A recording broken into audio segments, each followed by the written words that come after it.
Wata majiya ce da ke da kusanci da injiniya Dr. Rabi'u Musa Kwankwaso ta tabbatar da kafar TRT cewar tuni an fara tattaunawa domin yin sulhu tsakanin sanata Rabi'u Musa Kwankwaso. Tuni dai aka shiga cece-kuce tun bayan da wasu majiyoyi suka ambato cewar shugaban ƙasa Bola Ahmed Tinubu ya umarci shugaban jam'iyyar APC na ƙasa Abdullahi Umar Ganduje da ya tabbatar da cewar sun yi sulhu tsakanin shi da ɗan takarar shugaban ƙasa na jam'iyyar NNPP sanata Rabi'u Musa Kwankwaso. Jaridar Politics Digest ita ce ta rawaito cewar wata majiya ta tabbatar mata da batun. Hakan kuwa ya biyo bayan wata tattaunawa da shugaban ƙasa Bola Ahmed Tinubu ya yi da jagororin jam'iyyar APC a jihar Kano, waɗanda suka haɗar da shugaban jam'iyyar APC na ƙasa Dr. Abdullahi Umar Ganduje da mataimakin shugaban majalisar dattawa Sanata Barau Jibril da ƙaramar ministar Abuja Mariya Bunkure da ƙaramin minista Abdullahi Gwarzo da ma sauran jagororin jam'iyyar ta APC a jihar Kano. Tattaunawar ta shugaban ƙasa Bola Ahmed Tinubu na zuwa ne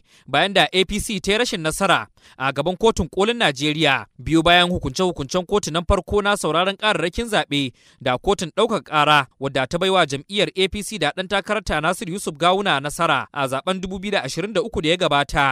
Ana tsaka da wannan cece-kuce wata majiya da ke da kusanci da sanata Rabi'u Musa Kwankwaso ɗan takarar shugaban ƙasa na jam'iyyar NNPP ta tabbatarwa da kafar TRT cewar tuni ma aka fara tattaunawa tsakanin sanata Rabi'u Musa Kwankwaso da kuma tsagin na jam'iyyar APC. Dama dai an jima ana fatan ganin jigajigan siyasar na jihar Kano da suka samu saɓani da juna a tsohon lokacin da ya gabata sun haɗe kawunansu, yayin da wasu ke ganin cewar hakan shine zai kawo maslaha tsakanin sanata Rabi'u Musa Kwankwaso na jam'iyyar NNPP da kuma Dr. Abdullahi Umar Ganduje wanda dukkaninsu tsaffin gwamnoni ne na jihar Kano. An da yi zazzafar adawa tun bayan da sanata Rabi'u Musa Kwankwaso ya fice daga jam'iyyar APC sakamakon saɓanin da suka samu da Dr. Abdullahi Umar Ganduje na jam'iyyar APC. Kuma sanata Rabi'u Musa Kwankwaso ya tsayar da ɗan takara a shekarar 2019 wato injiniya Abba Kabir Yusuf, wanda kuma zaben ya kai ga inconclusive. Hakan ne yasa Dr. Abdullahi Umar Ganduje ya ƙarasa mulkin shi wa'adi na biyu. Injiniya Rabi'u Musa Kwankwaso kuwa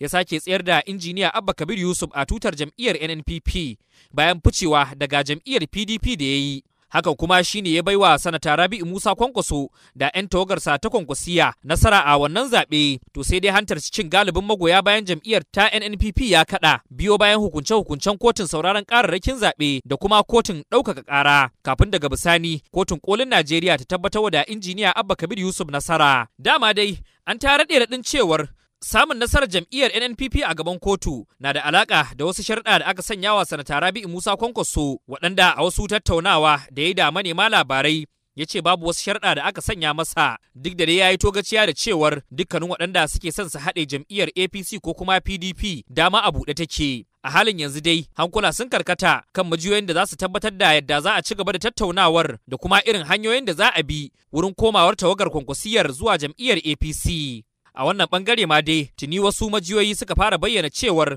an fitar da kasan da za a baiwa kowane bangare domin dai haɗewa a wani salo mai kama da na maja tsakanin jagorar ɗariƙar Kwankwasiya sanata Rabi'u Musa Kwankwaso da kuma shugaban jam'iyyar APC na ƙasa Dr. Abdullahi Umar Ganduje. Wannan bayani na fitowa ne bayan zuba idanu da aka yi da kuma cece-kuce da ake tafkawa bisa wasu bayanai da suka fito cewar shugaban ƙasa Bola Ahmed Tinubu ya umarci shugaban jam'iyyar APC Dr. Abdullahi Umar Ganduje da ya je ya sasanta da sanata Rabi'u Musa Kwankwaso. Wannan na zuwa ne yayin da wasu bayanai ke tabbatar da cewa kotun majistiri da ke jihar Kano ta aike da shahararren sojan bakan nan Abdulmajid Ɗanbalki Kwamanda zuwa gidan yari. Ɗanbalki Kwamanda da ke cikin na gaba-gaba daga cikin masu adawa da gwamnatin jihar Kano da ma Kwankwasiya ya jima yana caccakar tsare-tsare da kuma manufofin ɗariƙar Kwankwasiya har ma da gwamnatin Kano ƙarƙashin injiniya Abba Kabir Yusuf. To sai dai wasu bayanai sun tabbatar da cewa hukumar tsaron farin kaya ta DSS ita ce ta maka Ɗanbalki Kwamanda a gaban kuliya, kuma ta maka shi a gaban kuliya ne bayan zargin sa da kalaman tunziri